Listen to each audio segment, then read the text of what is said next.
Lesson 1.2, using forms, lists, and registers. What makes QuickBooks so easy to use is that instead of using arcane journal entries, you're going to enter the information on a form. For example, if I want to write a check, I'll use the check form, which looks very similar to a paper check. Or if I'm going to create an invoice, I'll use an invoice form. And if I want to enter a bill, the form looks like a bill. And we'll talk more about the details of entering on these in later lessons. Now, QuickBooks also has lists. For example, there's a vendor list. And that's in the vendor center. Here's a list of all the vendors that you have. There are also customer lists in the customer center showing all of your customers.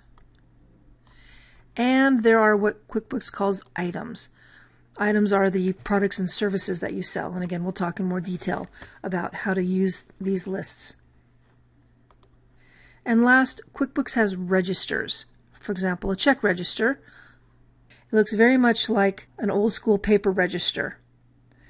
Now you can enter information straight onto the register. That's fine.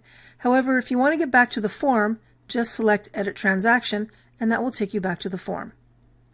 Now if you happen to be on a form and you want to get back to the register, you go Banking, use Register, and in this case, this will take you to the Accounts Payable Register, and you can tell what register you're in by looking at the top bar.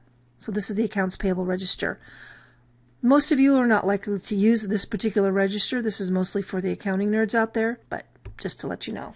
This has been Lesson 1.2, using forms, lists, and registers.